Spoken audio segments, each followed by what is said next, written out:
Hey, it's your girl Alma T. Happy Valentine's Day to you. I'm so excited that you're here. I'm so excited that we get a chance to be together on this special All Things Love edition, where I'm being very transparent about lessons that I've learned through different seasons of relationships. God has compelled me to share a lot of my lessons because I know that it will bless you or someone you know, and it will be transformational for them. I know it. So, welcome to Touche Life. Be right back. Can't wait to get started.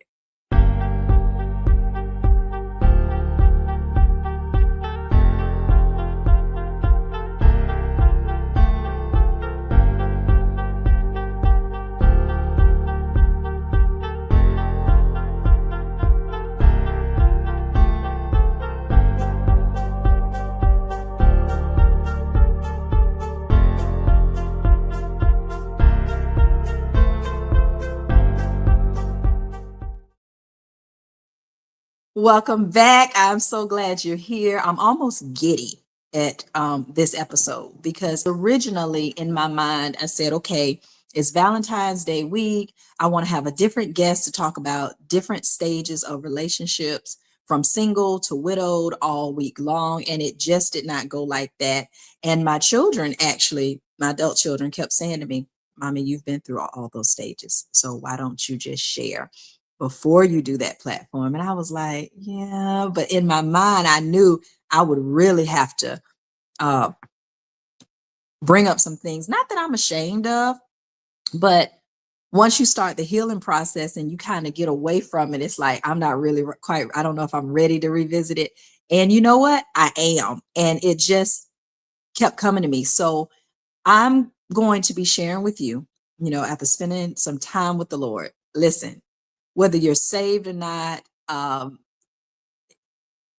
we all, if we keep living, go through different phases of relationships, different seasons of relationships. So single, engaged, married, divorced. I know everybody doesn't get married, or everybody didn't get divorced, but married, divorced. We know someone, widowed, separated, areas of trust. There is something in there, dating for everyone. And a lot of the experiences and lessons that I've had to learn in different seasons, a lot of the lessons I wouldn't have had to learn had I listened both to the Lord and to proper guidance.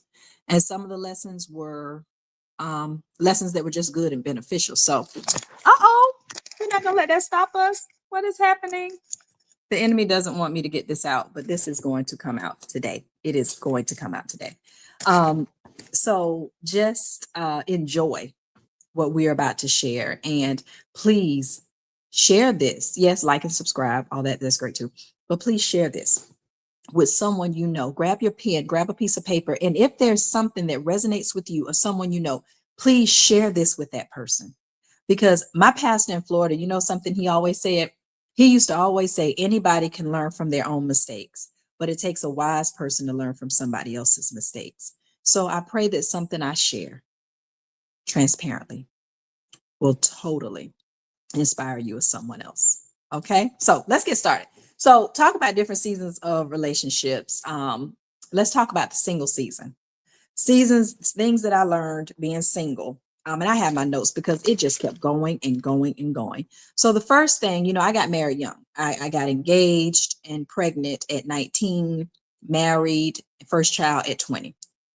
And this is in no way to bash him or any of my exes. Not that I had that many, or it's no way to bash anyone. These are just really lessons I've learned. So in honor of Love Week, being single, the first thing, and it sounds like we always know what to do, but sometimes we don't. Be you. First thing, be you. Be you and own you. So I wrote down, you will attract what you portray. You will attract what you advertise.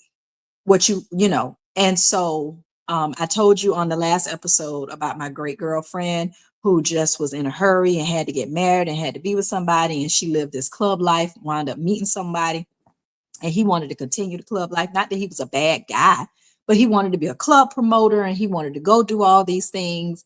And she wanted to, after she got with him and got him and they had a family, she wanted to live the suburb life. He wanted the city life. He would, and then when her and I had that conversation, remember in the video I told you, I said to her, she said, he's just being so unfair. I said, no, you're being unfair because he fell in love with who you portrayed to be, your facade. And you knew you were never about the city life. You knew you were never about the club life. You knew you were never about that life. And so now that you have him, you want to totally switch up the game. There's a old adage that we used to hear growing up all the time. How you get them is how you keep them. Now there's an addendum to that too. If you get them wrong, you're going to lose them wrong too. That's a shout out to all the women who date married men. And this isn't shade, this isn't judgment. But sometimes we get in those situations and think, oh, I got him. I'm the better one. I could take him from her. Trust me, how you get them is how you leave them, how you lose them. Remind me one day to tell y'all about the story of my grandfather who wound up going to prison behind the woman that he left my grandmother for. That's a different story. But anyway, be you. Be who you are, own who you are. If you are a librarian, you like quiet, don't try to hang out at the clubs and pretend that you're this party buff. If you don't smoke or drink, don't try to act like that crowd and go find you a man just to have a piece of man of any man. Don't do that. I didn't do that, but I was in love with the idea of being married. I knew I didn't want to be in the streets. I had done clubbing hard for a year or two. It just wasn't my thing. I always figured, okay, so if I want to get dressed up and cute, my brother owns a boutique. I like to dress up anyway. I'm gonna try to look cute anyway. That's just me. I just like style. If I want to drink, I don't need to be out in public getting drunk. Not cute. Not saying I've never done it. Lesson, transparency, learned. Not a good look. But I said to myself, I'd rather be in my home on a nice patio with a nice glass of wine than paying $6 a glass. Now let me just go back here.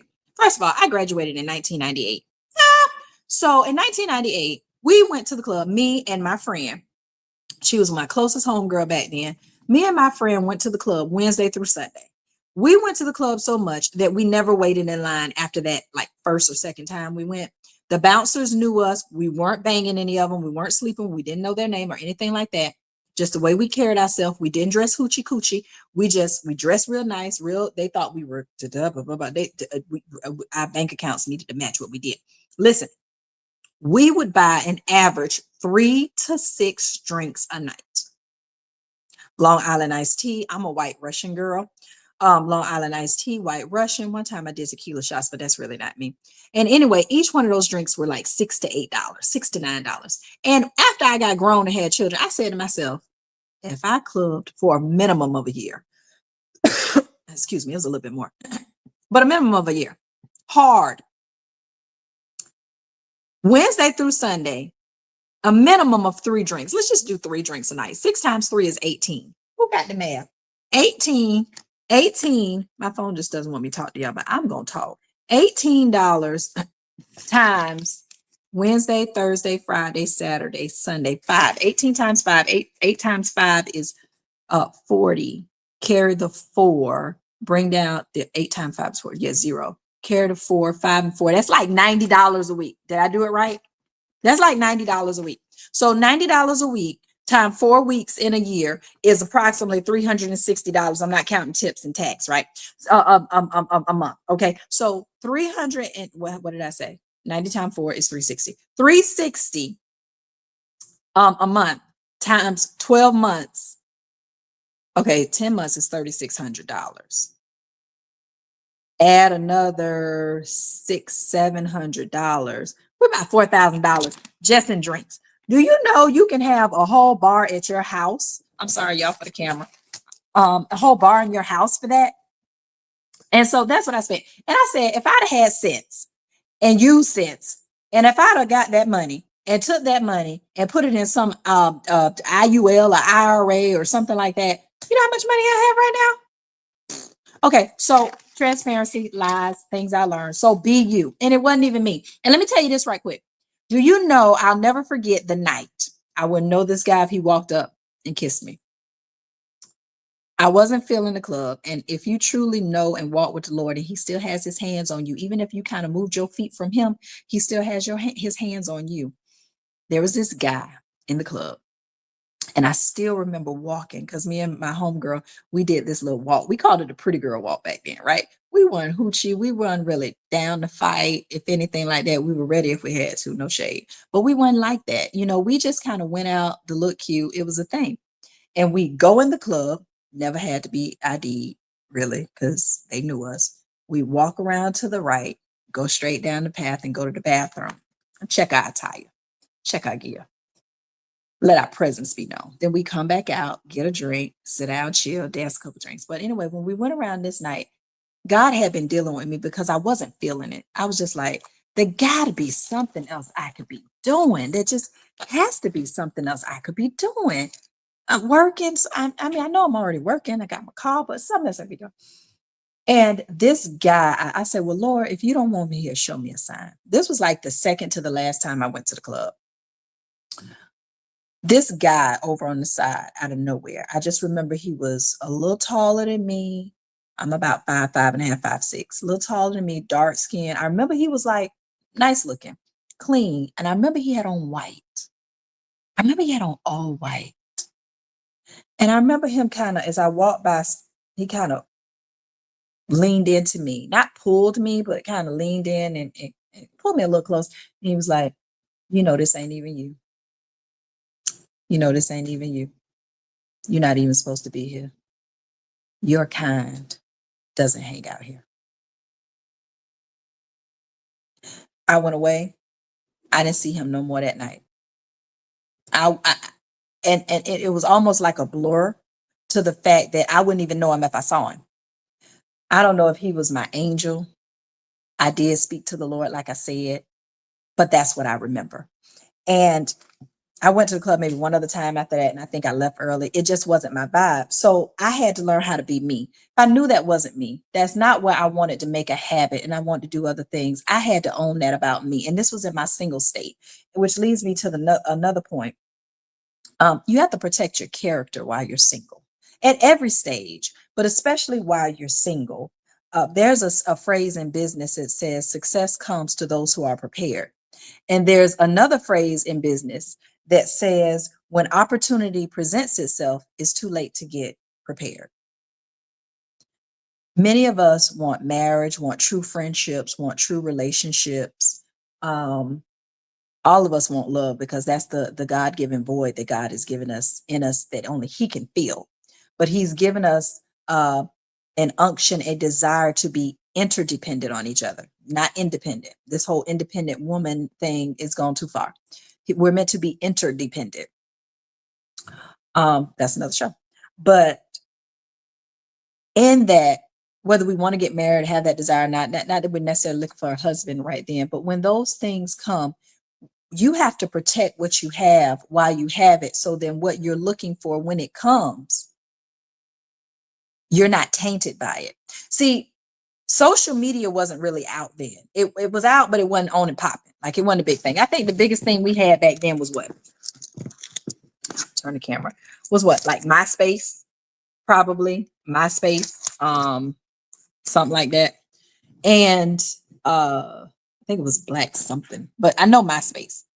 But the Facebooks and the TikToks and the kicks and kicks or whatever, Instagrams, those things went out. So people just couldn't automatically record you and post you everywhere. Jobs didn't really look at your social media because it wasn't a really big thing now. So I'm not only talking about relationships, I'm talking about jobs. I'm talking about relationships as well. And we have to be wise in how we carry ourselves because I've known people and we all know somebody. What's that movie that Will Smith did, 6 Degrees of Separation? There's always somebody that knows somebody that knows somebody. And the way we carry ourselves in our single season, especially if your long-term desire is to be married, don't let nobody fool you and make you think it doesn't matter. It matters. It matters from a spiritual perspective, because baby, you can get out here. It only takes the wrong one time to alter your entire destiny, to alter your entire spiritual, to get you hooked up, to mess you up. It only takes one, and I'm gonna get into that. So I just want you to be wise. Spiritually, it can mess you up. Don't think hooking up don't hurt. Unnecessary hookups hurt. It can affect you physically. My biological mother died of AIDS, and the one guy that gave her AIDS knew he had HIV. He knew that. And she didn't find out until she moved on, fell in love with this other guy out of state. She was the happiest I had ever seen her because she was getting her life back together. My mother was on the streets, all of that. That's up and coming. Kathy is an amazing woman. Her story, you just don't know. But anyway, after she's ready to get married and have somebody that really loves her, she finds out she's HIV positive. She died of AIDS, complications of AIDS at 38. One decision. It can mess you up financially. Working in law enforcement, I know people that have gotten in one wrong relationship and it has cost them their life savings.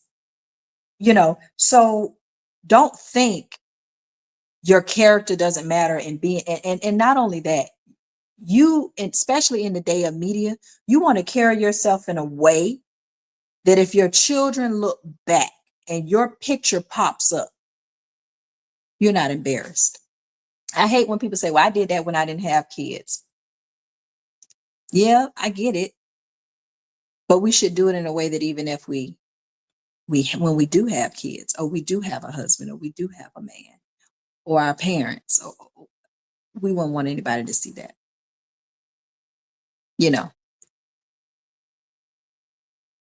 It's not fun. We think it's fun. The Bible says sin is pleasurable for a moment.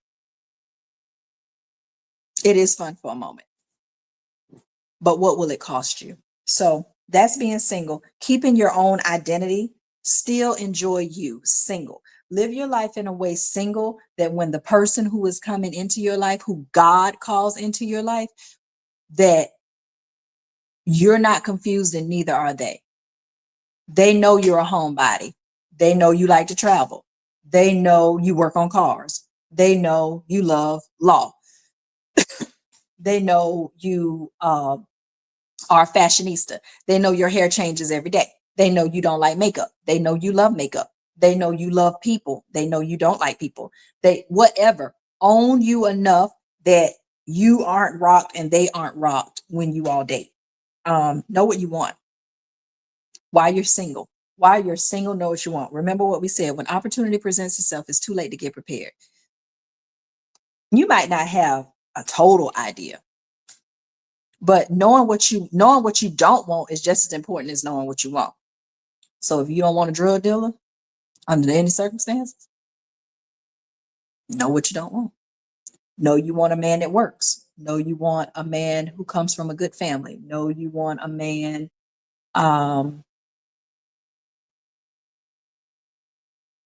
know what you want. If you're social, and I understand that cliche, opposites attract, and to a certain extent they do, but always remember what we talked about in the last video: be compatible as well as complementary. We're compatible, we can be opposites attracts, but complementary means we complement each other where we are. Maybe I like to go out too much, maybe you don't like to go out at all. Together we balance each other out. You have to keep that in perspective. Know who you are dating. We just kind of touched on that. And transparent moment. I was at that moment, like I said, where I was like, okay, obviously the type I want isn't working for me. So the next person I date isn't going to be my type. I met my ex-husband. We have 6 beautiful children. I will always say that. This is no shade. But in meeting him, there were parts that were portrayed that weren't true. So when I met him, I had my own apartment with my sister, but I had my own apartment. I had my own car, nice 1996 Honda Accord Gold. I was bald and blonde, tattoos, piercings, chilling, modeling with my brother, bank account all right. Credit, good. Um, Paid all my bills on time. Had a safe circle. Um, just good. Really, really just good. Great relationship, young relationship with the Lord. And I met him, and he told me while we were married, well, before we got married, because we were just friends. We worked together, and there was a girl actually. Uh, we worked together. We found out we had a mutual acquaintance that we both grew up with. My sister damaged my car. She ran over something and busted the oil pan. I didn't have a way home. He would make sure I got to work and home. It was completely innocent, didn't charge me. We weren't talking. He knew I was involved with another guy that was at our job earlier, before he even got there. And he was kind enough, and he wouldn't take any money from me. So I would, either cook for him, or, because everybody knew I could cook, and I would cook for myself every day. So his pay was a good home cooked meal. Excuse me. So before my sister wrecked my car, he was actually dating a girl, or talking to a girl, whatever you want to call it. She would drop him off every day in this car and pick him up. He told us, and that was me and the girl who were at the counter, that was his cousin. He literally told us that was his cousin. So, okay, fine, that's your cousin. So all of a sudden, when the car got damaged, he took the car and he was able to pick me up and drop me off. I have no reason. We're not dating, so I have no reason to doubt him. He don't owe me an explanation. It's his car. Come to find out, it was actually the girl he was dating. And the girl he was dating was friends with the other girl that I worked with in the department at the car dealership. So all the while they were talking, and the girl at the car dealership was telling the girl who he was dating that he's taking this girl who worked here back and forth home every day and picking up. Then the girl wound up coming to the job. That's a story for another day. Ain't nothing happened. But that's a story for another day. But I knew that. And by the time she actually came up to the job, we were dating. It took months. We were dating. We were involved. Soon after, I was pregnant, uh, and engaged. And no shade, but where did you go? Where did you go? Okay, no shade, but that was an indicator right there. I didn't take time to really know who I was dating. And true enough, he did it from a good heart. He did it from a good heart. Also, when I married him, because we did get married, um, we addressed that issue, and I still married him. And he told me his mom was a minister. And for those who don't know, and it is honest, and and like I said, this is a transparent story. I married into the occult. My ex mother-in-law is a real life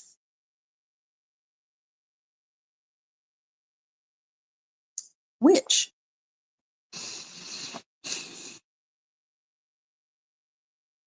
And I am a woman of God, a woman of faith. She is a woman in the church that was a minister, or is a minister. And in my mind, oh, this is cool. Oh my God. Oh my God, my mother-in-law is a minister. God has blessed me. I got somebody. And for the next 14 years of my marriage, it was hell, because the Lord is always going to look out for his own, and he's showing me things, and showing me things that others really can't see, and she's doing her thing. And so that comes with a different story. But you have to know who you're dating, because it will cost you. Yes, God, Romans 8:28 is so true. God will cause all things to work together for the good of those who love him and are called according to his purpose. I love him and I call. Yes, he will. Bottom line. But many things we can avoid if we'll just be obedient. He will still hit a straight line with a crooked stick. He still blessed my family. He still blessed me. He's still God. But you best believe there was some course correction in that. And there was some hell caught, and there was some people hurt that I'm still dealing with the residue of it. But the blessing of it is that it showed me who I am. That authority run deep now. But it came with a cost. So no who you're involved with. Know their family. Last thing on singles, I have never met a generation that is so backwards as a whole in who they're dating. I have never met a generation. I talk to people all the time, and I mean, for the last 20 years, I can say I've spoken with people, especially working in law enforcement, and you get phone calls about different events and things happening. And you hear so many people, you their child's father, baby daddy, whatever, child's father, child's mother does something to them, and you ask them something as simple as what's their name. You'd be surprised at the people that don't know the full name. What's his name? Ed. Okay, is it Ed, Edward, Eddie? I don't know. They call him Ed. Jackson. When his birthday? I dang near knew blood types. Now that's one thing I can say. By the time me and my ex-husband were married, I knew name, social. I found out about the family line after I was already involved, but I still find out some of these people, they know nothing. They don't know. They know where they hang out. They don't know where they live. And it has to be intentional with us taking time to get to know who we're involved with, because it can cost you your destiny. You're not getting involved with just another person. You're getting involved with somebody's son. From a spiritual aspect, hold on. Excuse me. From a spiritual aspect, there are soul ties lined up with this. Okay, there's some strongholds lined up with this. Now, it's one thing if you get in a fight and that fight comes to you, but it's another thing if you're going to get in some fights that you initiated, that you didn't have to get in for the first place. I hope that makes sense. I'm not trying to scare you. Be single, enjoy being single, love you, know you, own you, so that when the right person comes, they can embrace you and you can embrace them without losing you. That's single. Married. Lessons I've learned being married. But first, let's take a quick break because this one gets a little cute. Here at Touche Life, it's not just a podcast, respectfully. We talk about all things life, but we also connect and make a difference.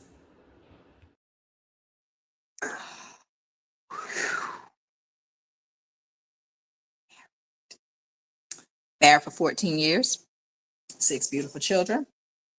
My pastor in Florida, Pastor Chester, would always say, you know what they do when they sing, what they do with you when you're single before you marry them is what they're going to do, if not double, after you marry them. And that's a lesson for everybody.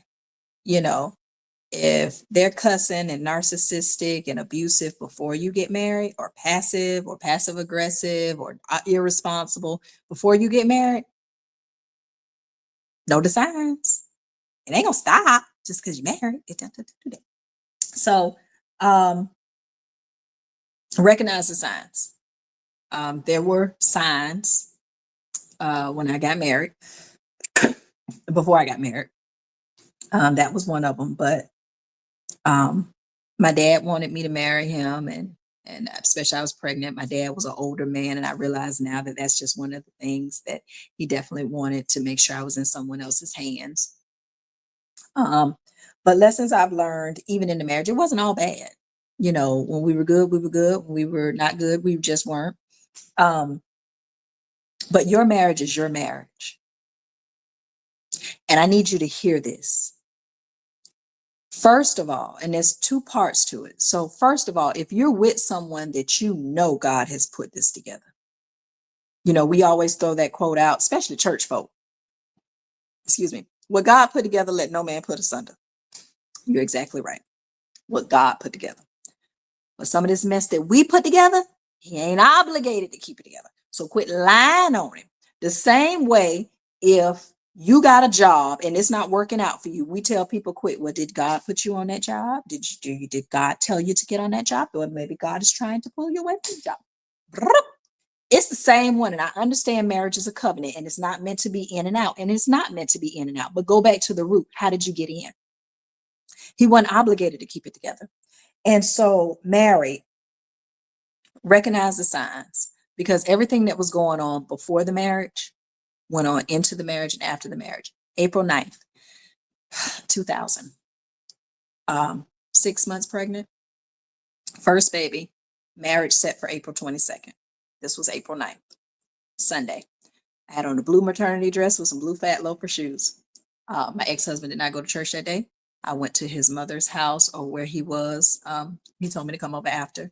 When I got there, um, my ex-mother-in-law, usually she would have dinner, right? She'd have dinner, let me eat. This time she didn't. This was business. She had me sit down. And I should have known something was up, because I had invited her, hey, you want to come look for my dress with me? No, we'll see. We'll see. I kept getting that passivity, but I was like, oh, whatever. So April 9th, this Sunday, I came over. She didn't have no food. She said, oh, good. I'm glad you're here. We were just about to have a family meeting. Sit down. So I sat down. Now, I didn't understand the family meeting because none of my family was there. It was just him, his mom, and me. So I sat down, and I was on this side, and she was on that side to my left, and he was on this side to my right. And he kept his back to me the whole time, like an angry kid that can't believe their mom is doing this, like that. And I'm like, well, what's going on? And she said, oh, well, Shay, Mario was just telling me that he really doesn't want to marry you. He's only marrying you because your daddy bought your dress. I wish I could edit on this thing where I can make one of those sounds like, oh. And I was like, okay. And she was like, yeah, so I think it's just best y'all hold off on the wedding. And I listened to her, and I am a vocal person, not disrespectful. I am vocal, and I'm intentional. And I said, well, with all due respect, Mrs. Filer, I said, you didn't ask me to marry you. Your son did. So you're not going to tell me not to marry him. That'll be a decision we make. And I said, second of all, this couldn't have been a family meeting because my family isn't here. And I remember her saying, oh boy, you're a tough one, aren't you? And I said, yes, ma'am, you won't run me. Now I held my ground there, and I'm not saying that to brag. I'm saying it because he didn't defend me. He didn't defend me against his mother then. When he did speak, he repeated everything she said. And what wound up happening is that his father came home. And when his father came home, she told his father, oh my God, I'm glad you're here. We were having a family meeting. I was telling Shay, hold off on the wedding, da da da. The father got upset. He said some things. He looked at my ex-husband and said, boy, you asked that girl to marry you. If you're going to be a man, be a man. The father told me anything I needed, he would do. And I will tell you, at my wedding, that man showed out. I had a wedding with the best food I've ever had in my life, pinpoint blank. I've eaten at restaurants. He was already a chef. He tore it up. But anyway, that's a different story. Rest his soul. Um, that night I left there, and I looked at my ex-husband. I said, when and if you decide, you can let me know if I'm still available. But I don't beg or need you. And I walked off about my business. Now, by the time I got to that car, I was bawling, crying. I drove all the way to my daddy's house. Daddy was alive, and I was daddy's girl. And I just fell on my daddy lap, in between his knees, sitting in the chair. And I just cried, daddy, daddy, daddy. And I cried till I was contracting. And my daddy said to me, baby, if that boy come to you and want to marry you, marry him. If he don't worry about it. You'll be all right.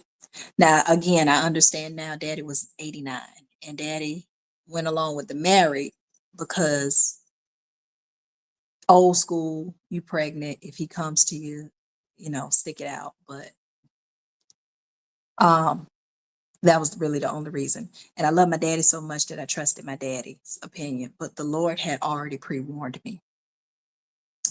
Not to mention the fact that he wasn't necessarily saved. He was a believer, but he wasn't saved. So I was all in some mess. I was just messy.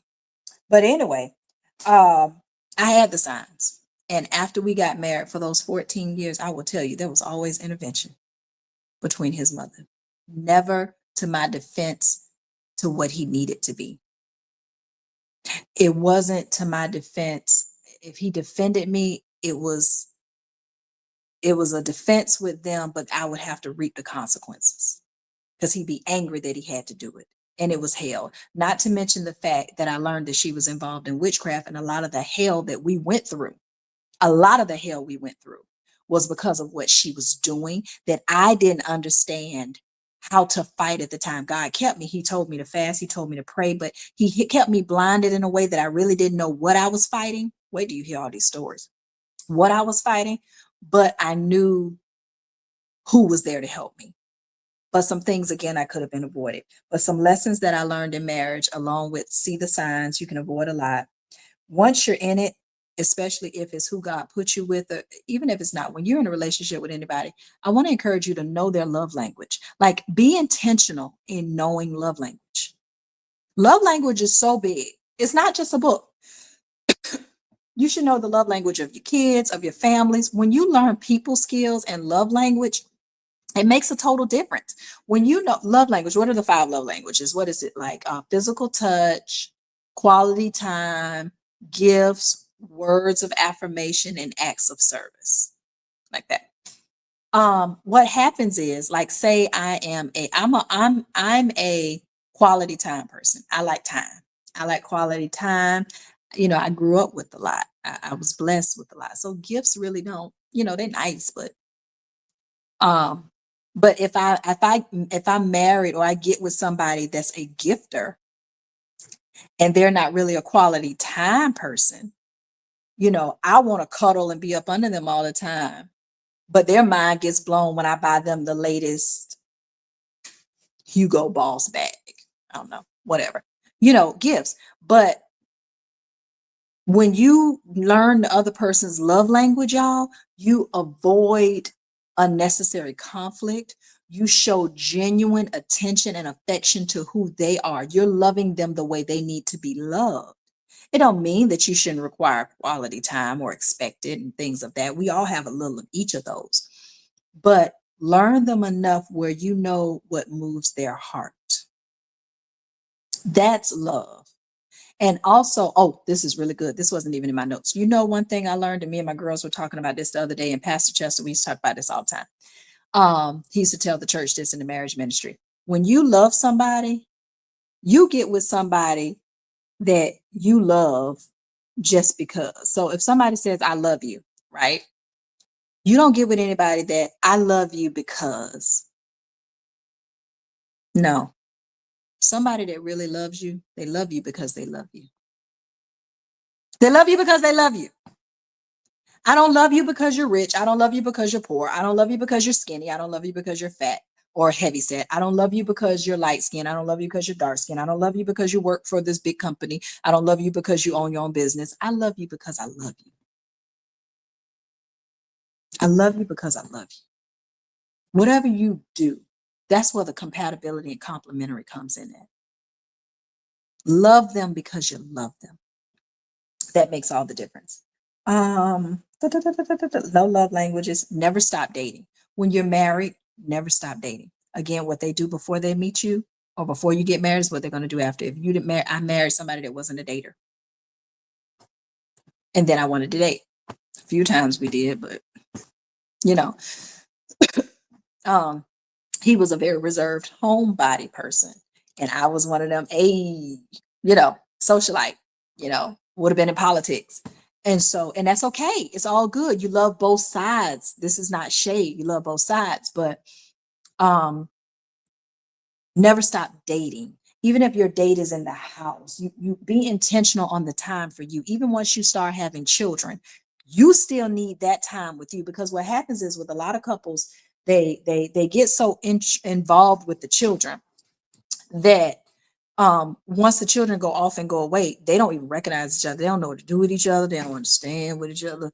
Each of them have grown in different areas, complementary, and they have not kept up.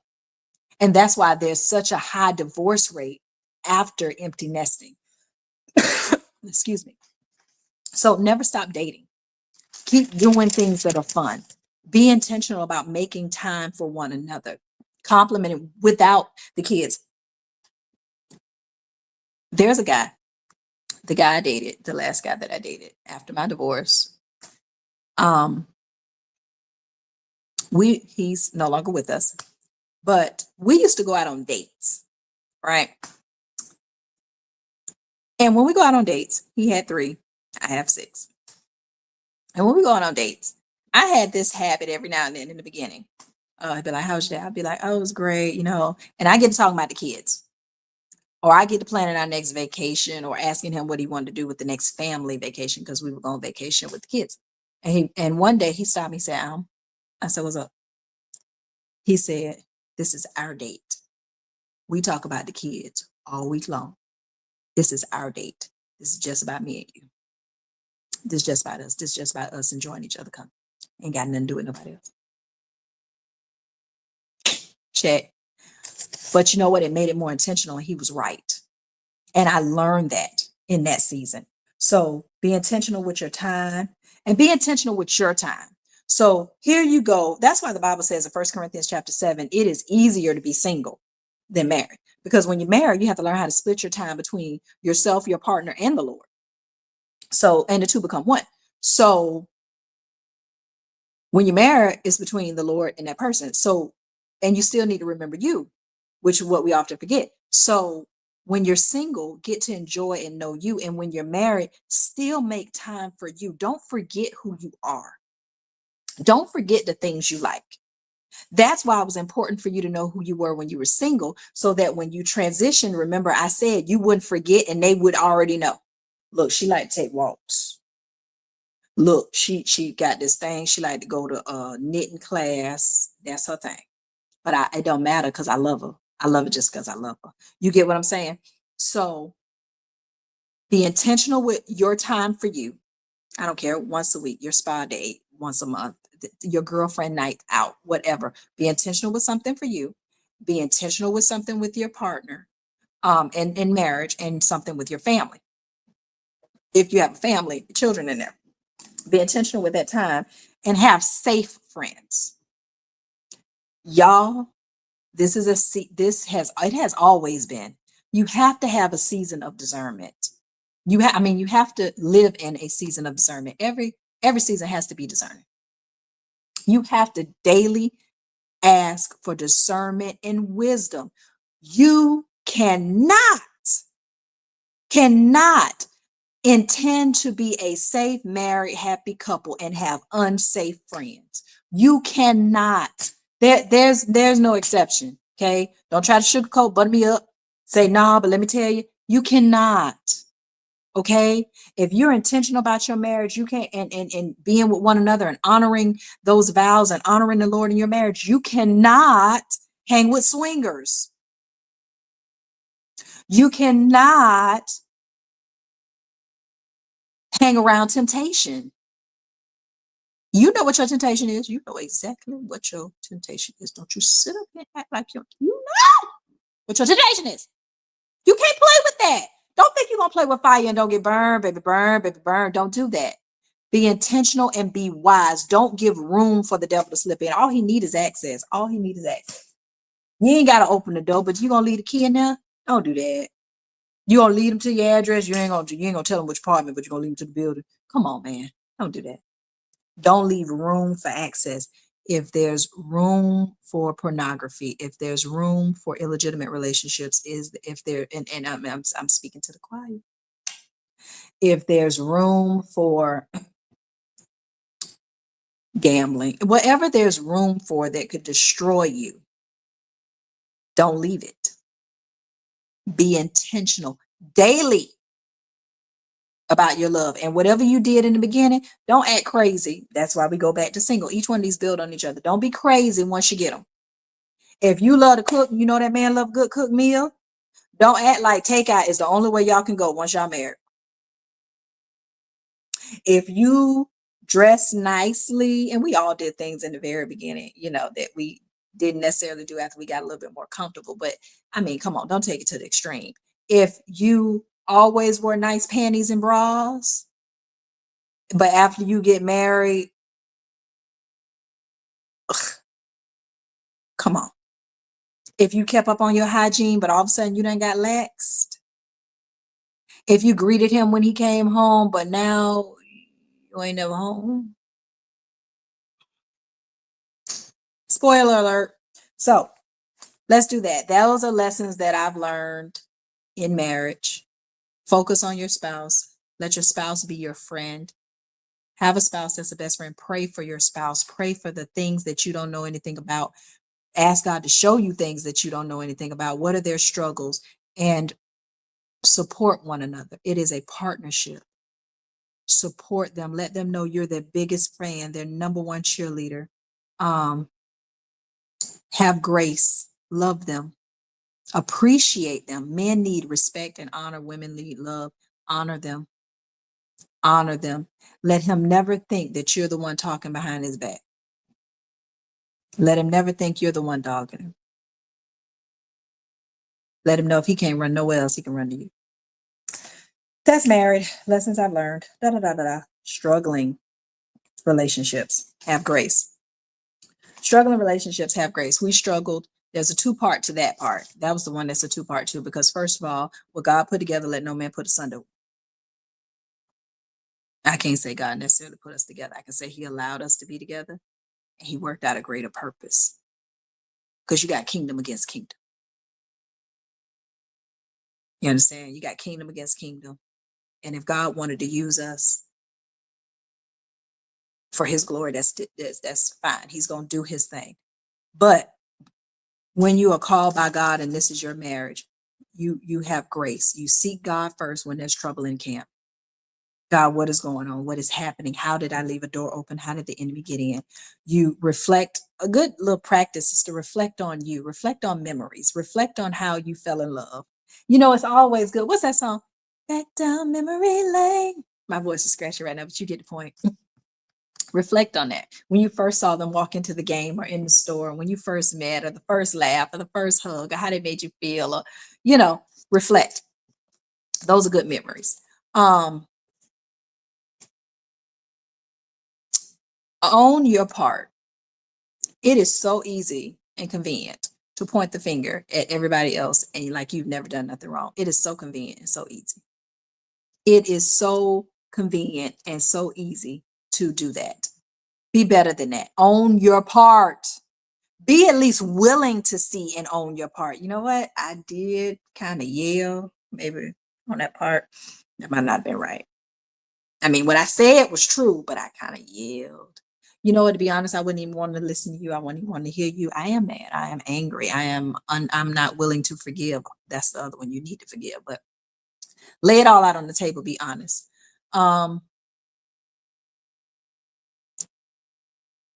No non-partial advice. Seek non-partial advice. Objective, not subjective advice. Part of a lot of my fault was that I was so close to so many people, especially in our church, that I went to them for counsel. And only thing they wanted to counsel about was, well, God said God hate divorce. It never really dealt with the issues. God said he hate divorce. Oh, if he do this, if he do that, just forgive him, whatever. You just do your part. Issues were never really addressed. Then you wind up feeling, uh, you always, what's the word? Gaslit. But you just felt discarded and like you didn't have a win.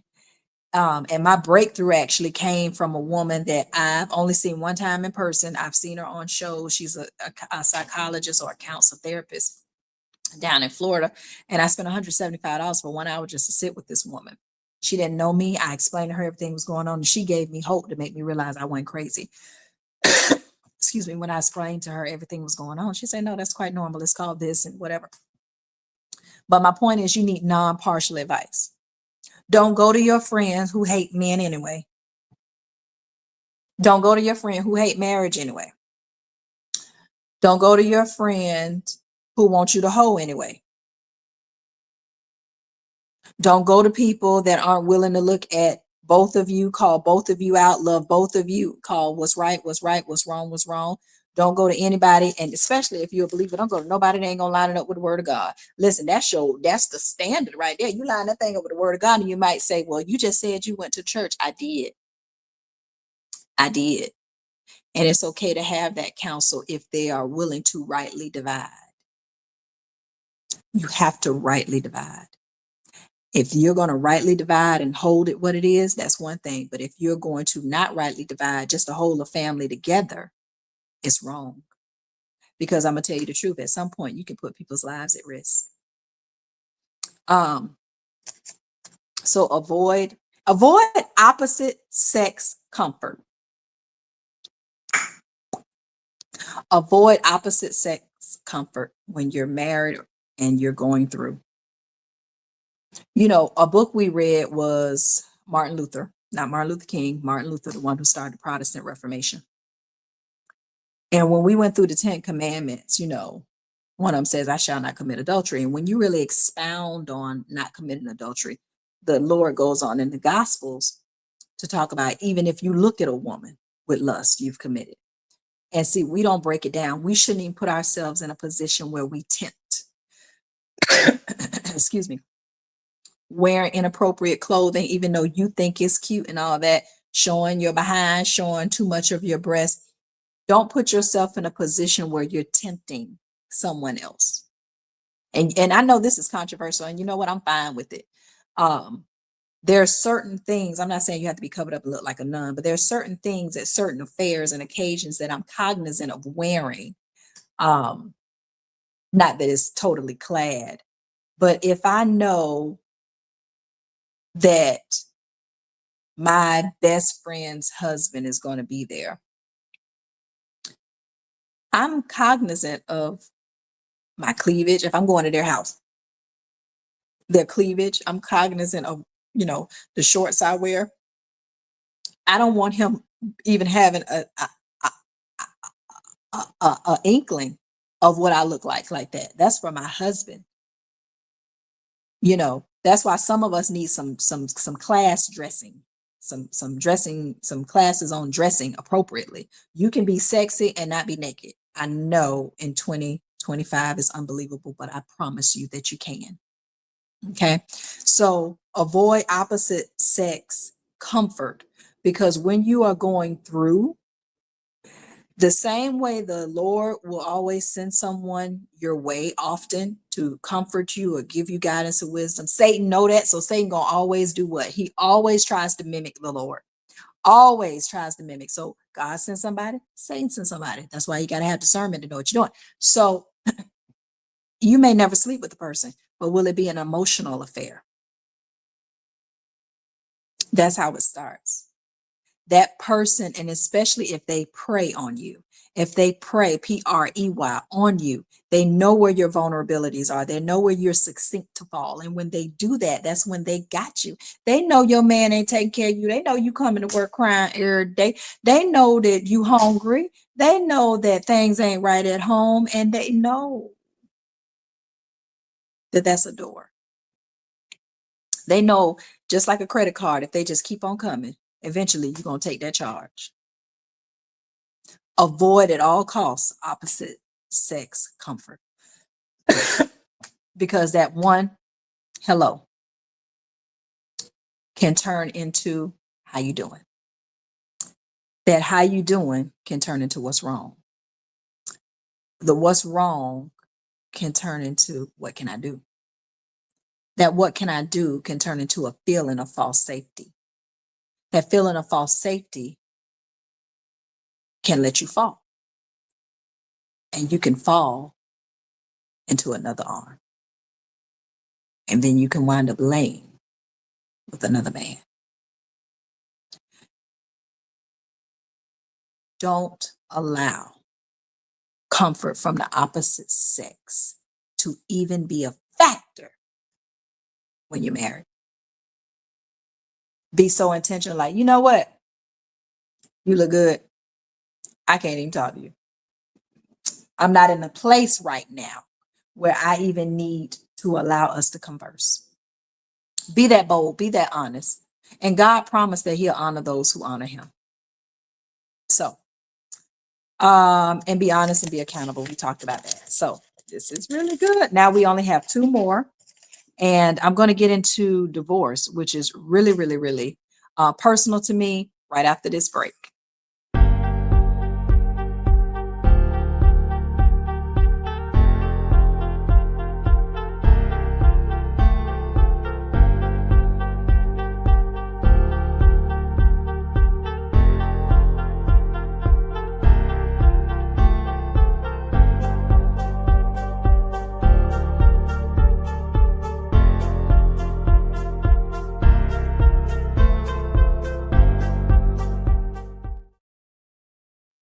A safe but unapologetic place to dismantle every lie believed and live in every truth available. That's Tashay Live. Okay. Let me get kind of comfortable on this one. I might have to turn this around a couple different ways on this one because this way it gets kind of thick. I get very, did I tell you I was going to get vulnerable? There we go.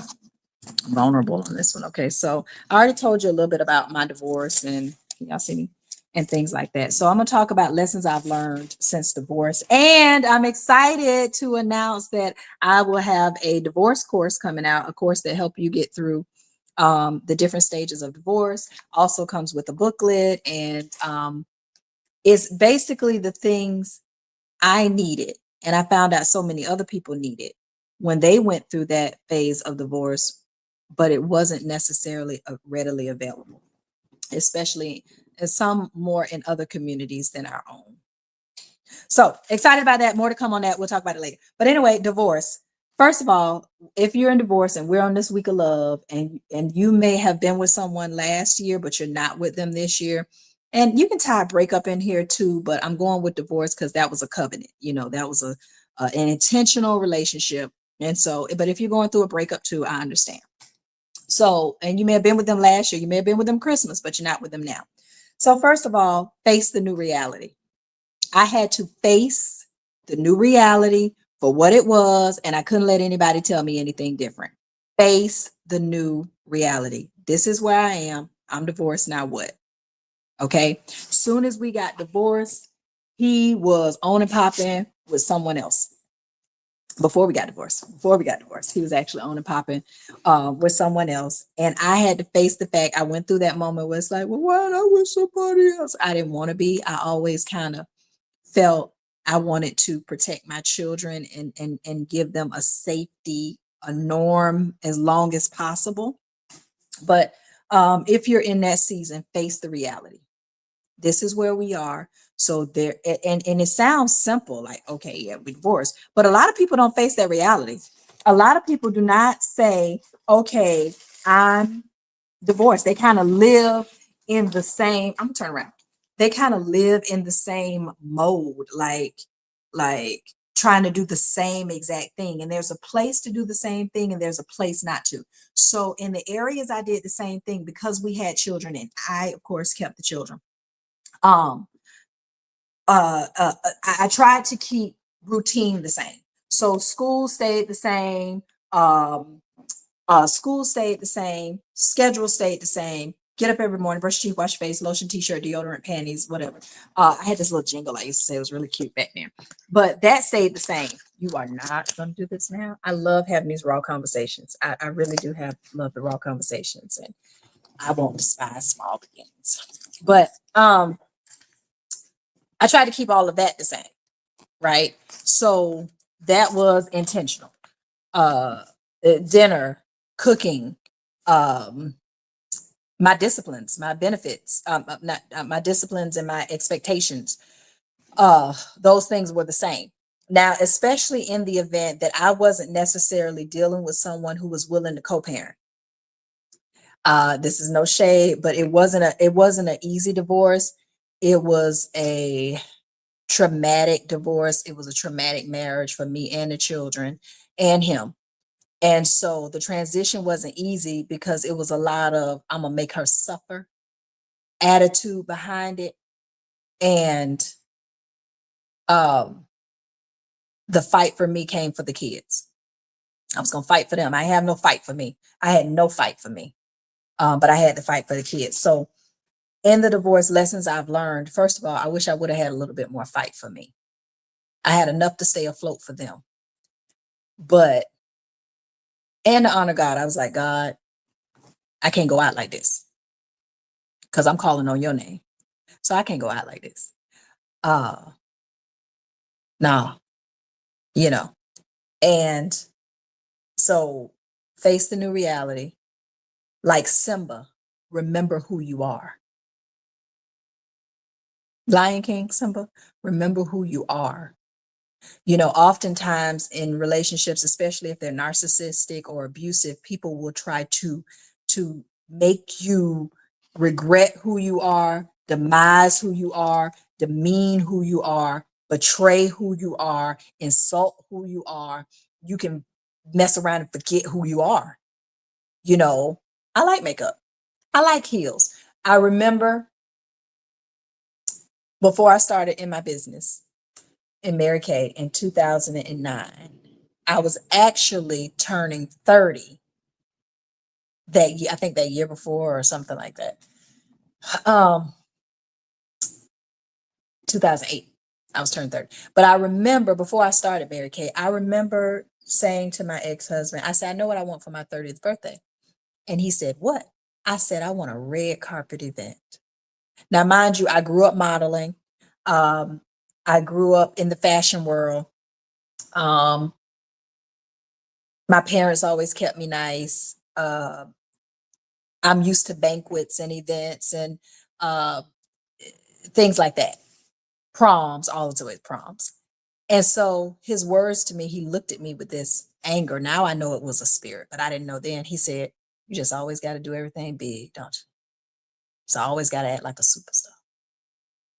And I remember it crushed me because I was like, am I wrong? Should I not want that? And then in April, I got into Mary Kay. And in August, I went to my first, what they call seminar, big event. And there was these red carpets and we had to wear these beautiful gowns. And, you know, I was right up my lane, right? And so I remember saying to myself, I can't have this. I can't do this. This is okay. I'm not the only one that wants this stuff. But I had to remember who I was because that was taken from me. I had to remember what I liked, remember who I was, remember the confidence, remember the destiny that was on me from a child. And here I am, 14, 15 years in the deep. I had to go back and remember who I was. Remember, I like to laugh. Remember, I like to play. Remember my authority. So this is where you are. The breakup is real. Take some time to know who you are. Get to know you again. What do you like? Are you a breakfast or you a dinner girl? Do you like walks on the beach or you like cabins in the mountains? If do you like both?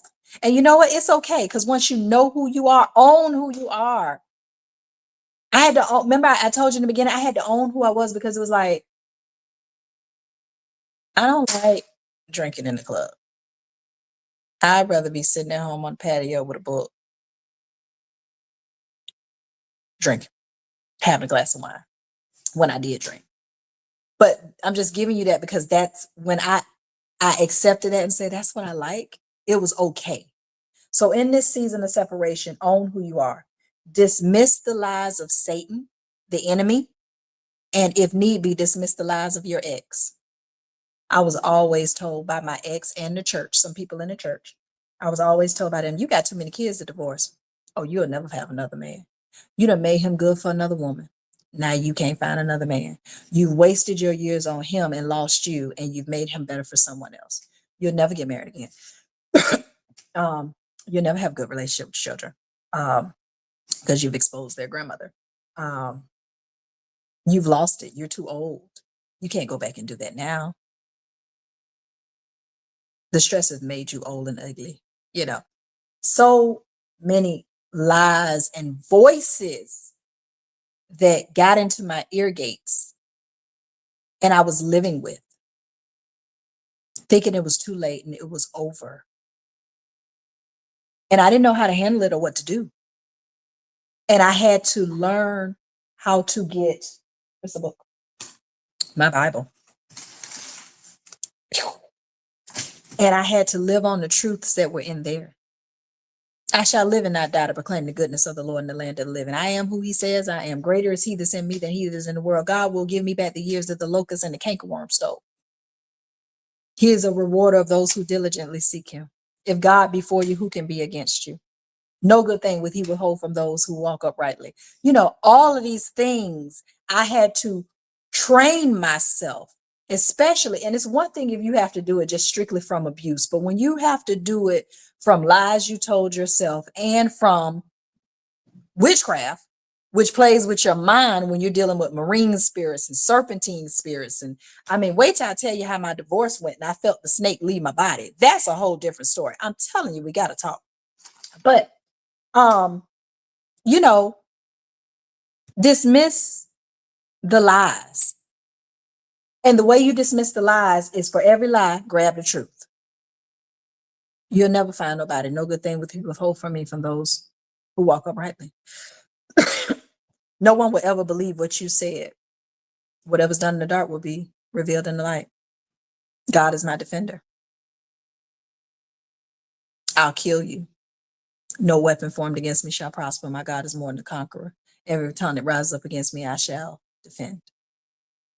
What you did was so bad. I'll make sure the children hate you and nobody ever like you. I made mistakes, but he who confesses his sins is faithful and just to forgive you and cleanse you of all unrighteousness. Blessed is the man whose sins have been covered. You know, just those things. You take every lie and saturate it with the truth. Set boundaries. Boundaries are very important in divorce. And this is a part you like, well, I thought you were talking about lessons you learned. These are lessons I learned. This lessons I learned loving me and my divorce. I had to learn how to set boundaries. I had a cousin, two cousins, and two church members. I think it was like 3 or 4 people. My ex-husband was in trade for like plumbing or something. He's plumbing and a pretty good plumber. And after our divorce, because here's the deal, let me tell you something. Divorce is a death. I had a woman at church tell me that. Her name was Sister Joan. Love her. Prettiest dreads you ever want to see, by the way. But anyway, divorce is a death. She said it's a death and treat it like such. I didn't understand it then. Later on, I did. It's a death and you have to treat it by such. And in death, you go through different phases: the unbelief, the anger, the denial, the acceptance, the all, so I had to go through all that.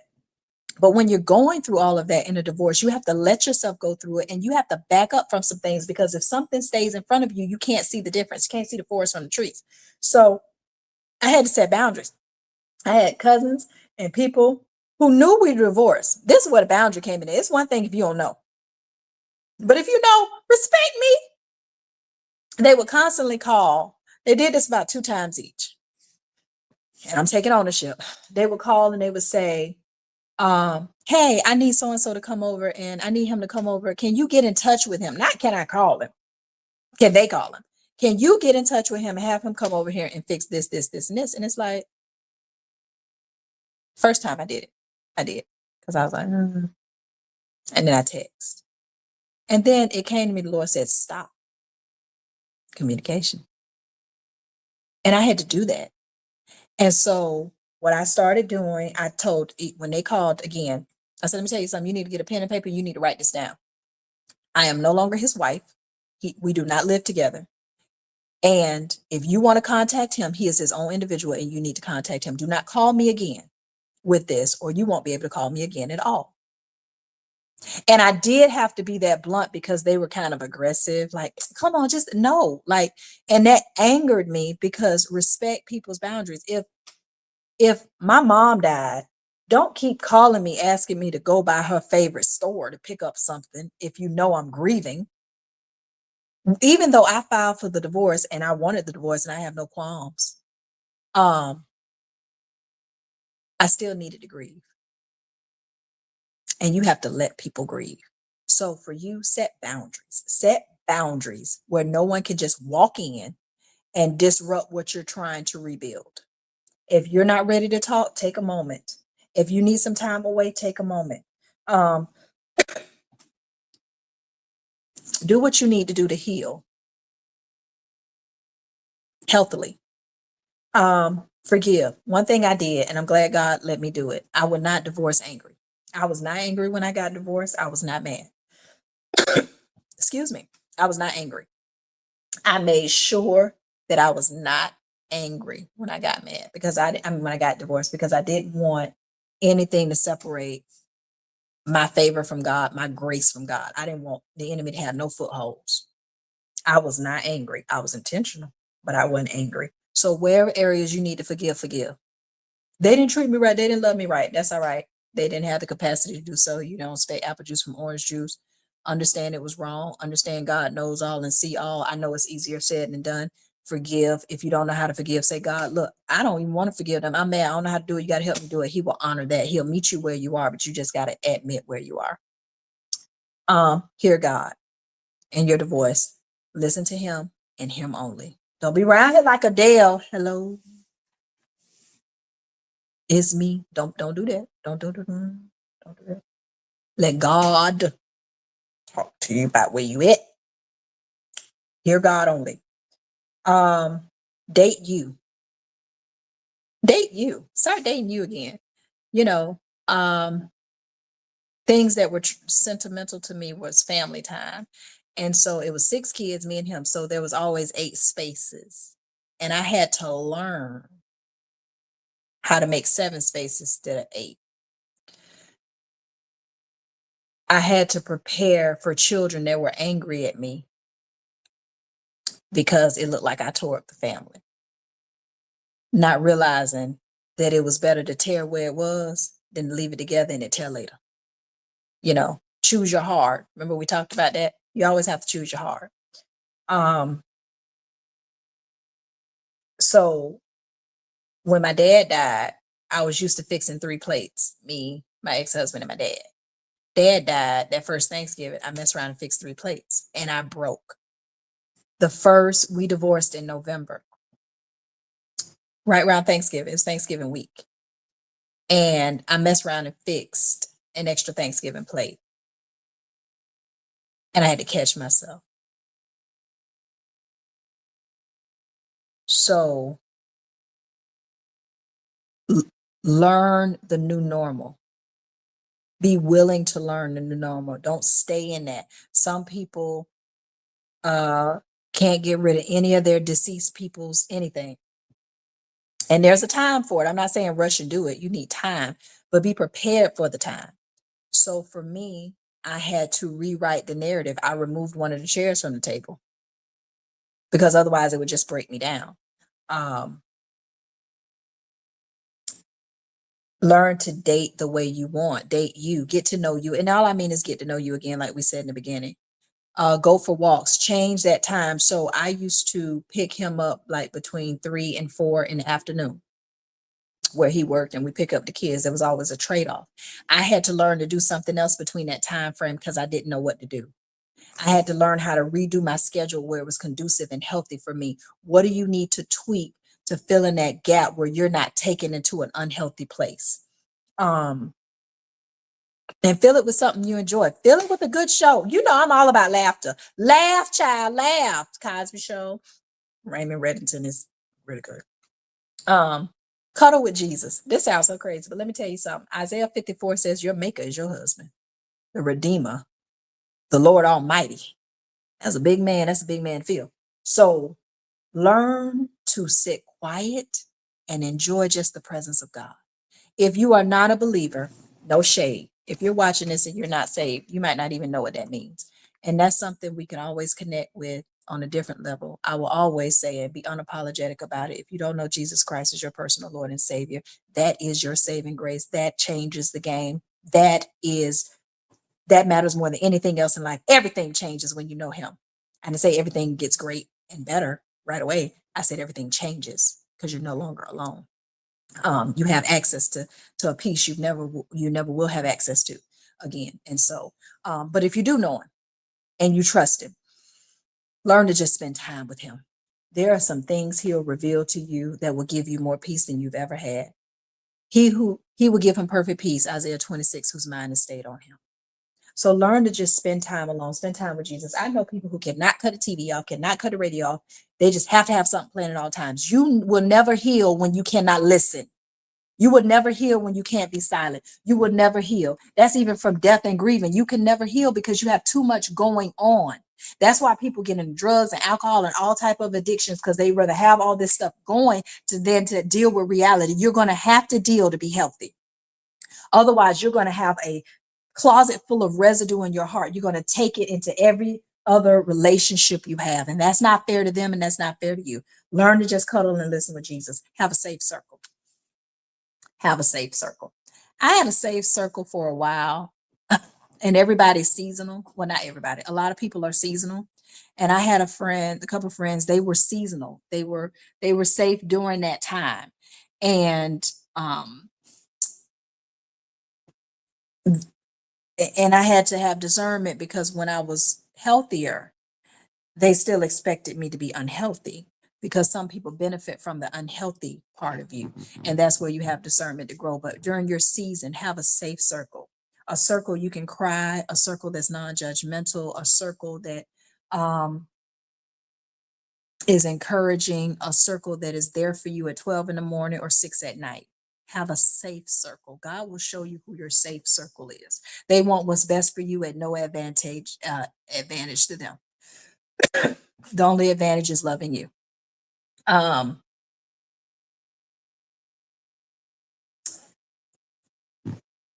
be willing to remove until healed memories that you can't deal with. So certain memories you might not be able to deal with are the wedding photos, um, the wedding dress. I got rid of my wedding dress.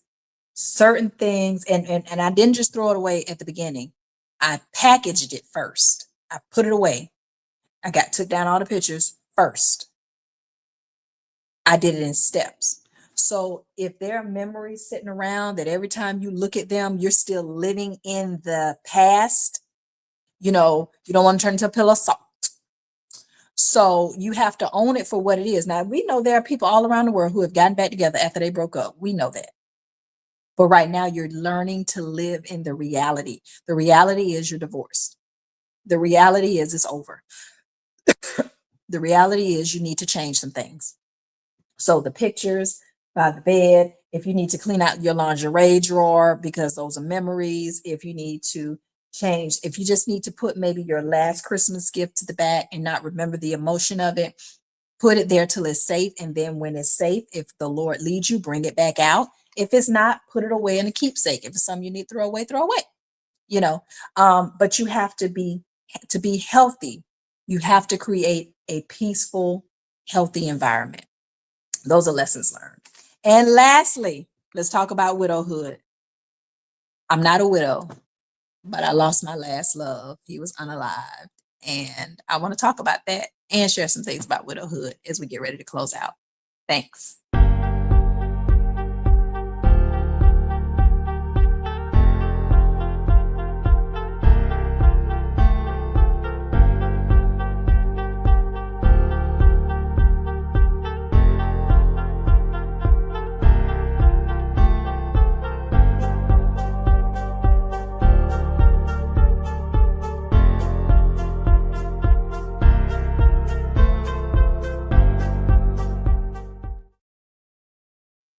Hey, okay, so get this camera right just in case I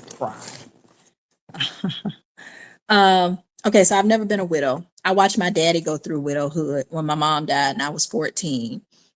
And so that came to my mind when God had me putting this together. So although I've never been a widow, I do want to share some things I noticed with my dad when mom died. My dad and mom were married, and this is my family who raised me. They were married for over 35 years. He adored my mom. Um, they adored each other. Older couple. He died at 90. She died at 66. He was 18 years her senior. When mom died, May 29th, 1994, I was in 8th grade. Um, I saw a part of my dad who was always strong, always in charge, you know, um, feel empty.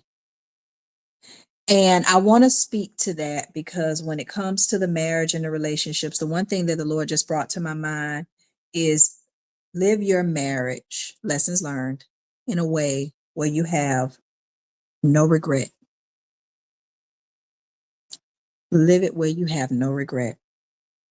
My mom was fine on March 31st, April 1st. She had a stroke. She was fine. We didn't go to the doctor till second day of April. She was gone May 29th. Most of that spent in a rehab. And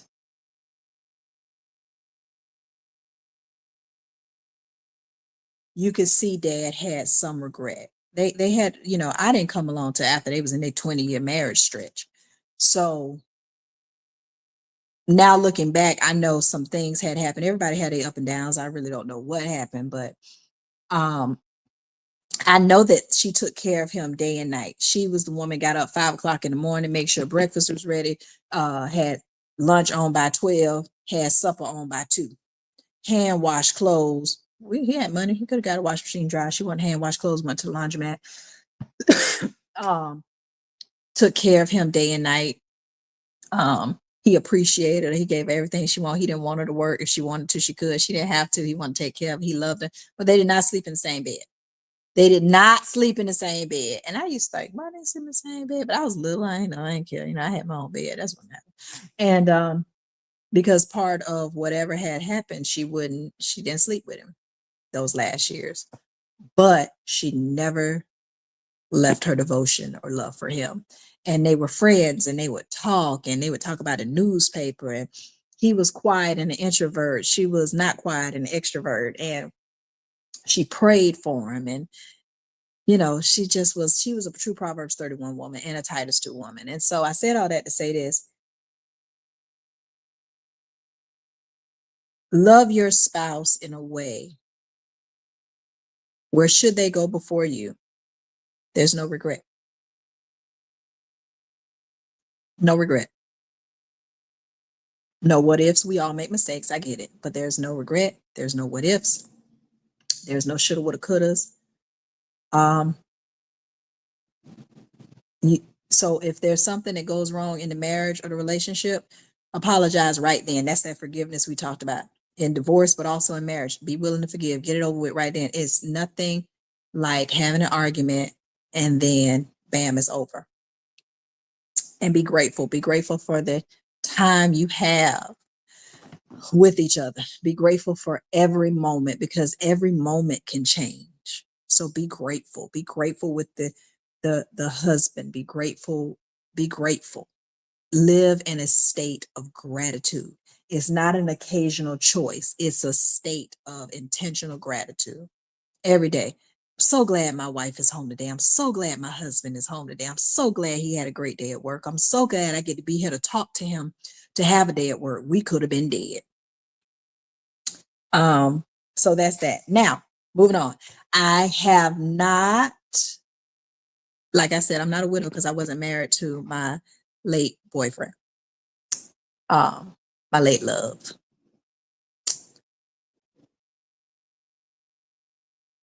We were friends.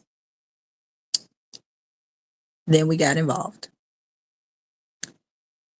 He was not my God man, but I loved him. Um,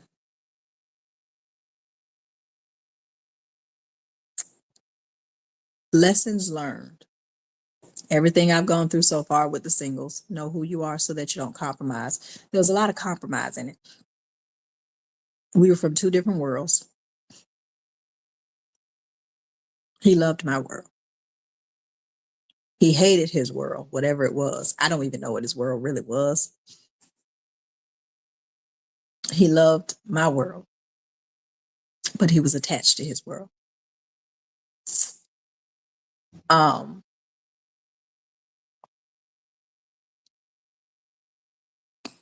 which was really like the fast life. I'm the good church girl. And that would be our joke sometime, like, God got a sense of humor because he made me fall in love with a church girl. Um, but lessons I've learned: don't compromise. We already went over that. Wait on your God, man. Because what happens is you get in a knot. So we were involved, romantic relationship that brought sin in. We never married, even though that was in the plans. But his death was so traumatic And God was so gracious that he got me out of this situation right before it could have affected me. Um,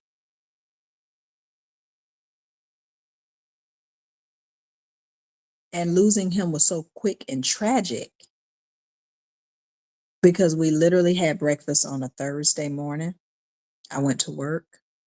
There was a terrible argument on Thursday night. I don't even know where it came from.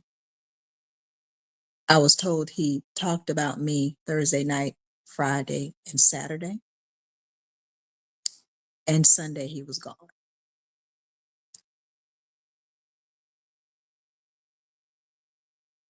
Just like that. And it was so unreal. So the lessons I've learned from that, I look back throughout the relationship. I look back on the sin factor. I look back on the compromise because I was so busy enjoying getting a little freedom that I wasn't even always present for my children. I was present for his children. And I'm very intentional about being a mom, but there were times I slipped. Um, Trying to balance both in two worlds. And he wasn't even my husband. Did he love me? He did. He loved me the best way he could.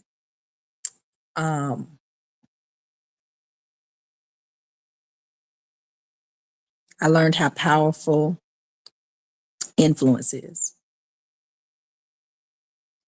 I learned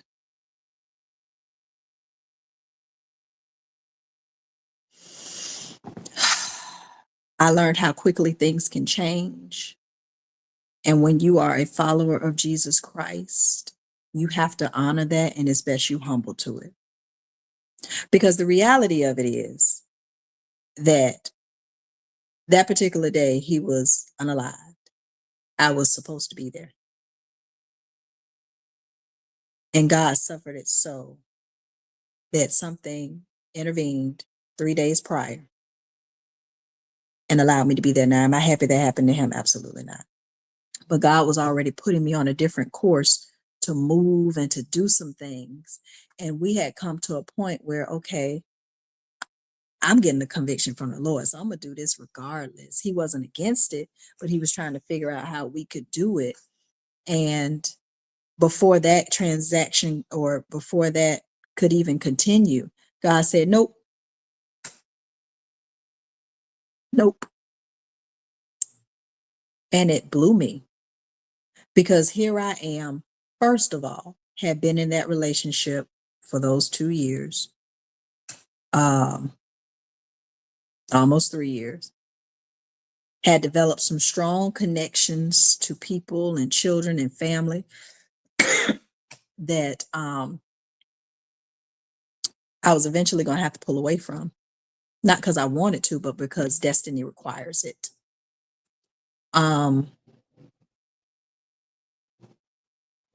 I was so in love that I didn't pay attention to some things, and that's not like me. I watch everything. So it's, I guess, willing blindness. And I lost time. I lost time. I lost time. Uh, wasn't bad. I loved him. He loved me. We had fun. I learned so much from him. God don't waste opportunities. He don't waste opportunities. I'm just talking about lessons learned.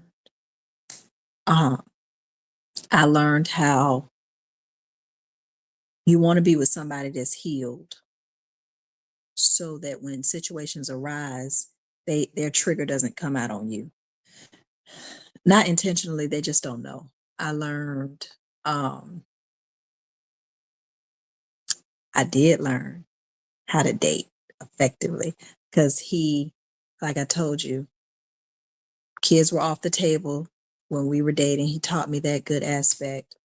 Um, he taught me, like I said, the power of influence because one of our last dates, we were going to his deceased homeboys. They threw him like a birthday thing. They were having like something in his honor or whatever. And when we were pulling out, he looked at me and said, "I want you to know this first time I ever took my lady with me to an event like this. This is really big for me." And I was like, okay, it didn't hit me then, but you have to be intentional when you're with people because they're willing to make changes. You have to be willing to be with them. Not that you're trying to change them. Complimentary means you're willing to grow along. And are you willing to stick it out with people when that happens? Um, Taught me a lot about movies. I'm not a movie person, but a lot of what I learned about movies is from him. Uh, he taught me not to be busy all the time. That's one thing in all of these relationship factors. I know I gave things to do, but don't be so busy being busy all the time.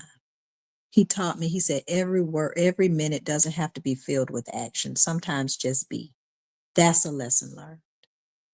That's a lesson learned. Yeah. So, and when he passed,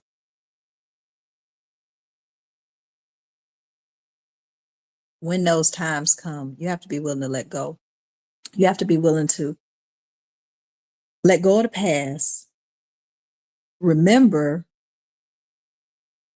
learn from what you need to learn and embrace the present, embrace new love. So now, when the time comes for new love to come my way, should the Lord allow, whatever capacity he allows me to serve, I follow these things. I know not to compromise. I know what our dates should look like. Like, this is about us. I know how to prioritize better. Uh, um, I know how to pay attention better. Discernment. Uh, I take the lessons learned and be able to apply them positively to the future. You never forget them. And when it comes to death or even divorce or widowhood, I tell people all the time, you don't get over it, you get through it. Be willing to get through it. And so, even in that, sometimes you need space. I had to take space.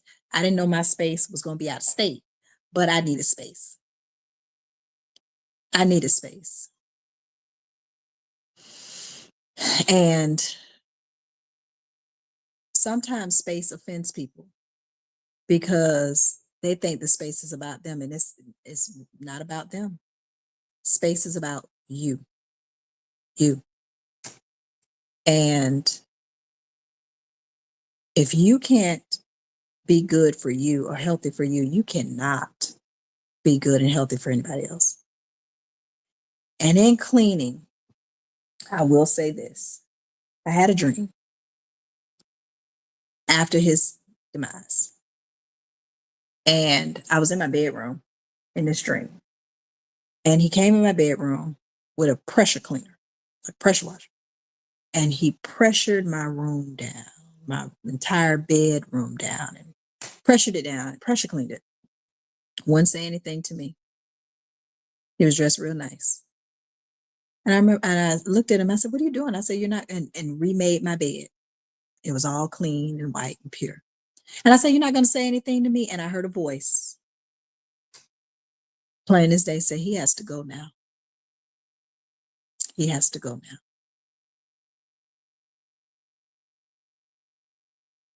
And that was my indication that that chapter is closed. There's room to heal. Take what you've learned, what you experienced, because it wasn't all bad. It just wasn't your God man. But he was a good man. Just wasn't my God man. God allowed whatever happened to happen.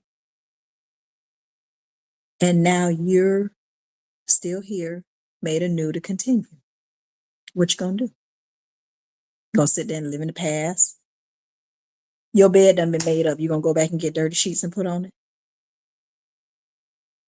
So those are lessons learned through different seasons of relationships. I know this is longer, but it's a special edition episode. So it was really, I pray something was said, and I know it was. If it weren't for you, it was for somebody you know, that somebody can be blessed out of this. Because I promise you, God didn't give me this just for me, not just for me. And so as you go through this Valentine's Day, whatever season you're on, be grateful, be discerning, be intentional, and be about your business. I love you. This is Touche Life, because anything you do, we're going to gain strength through truth, testimony, and ultimately transformation. Once you learn and accept what you are, where you are, the transformation will come. Stay tuned for more on the courses that are coming up. I love you. Please like, subscribe, and share. Share, share, share, share, share. If you are alone this Valentine's Day, remember you're not alone, because your maker is your husband. You're just preparing for the king. Preparation requires solace.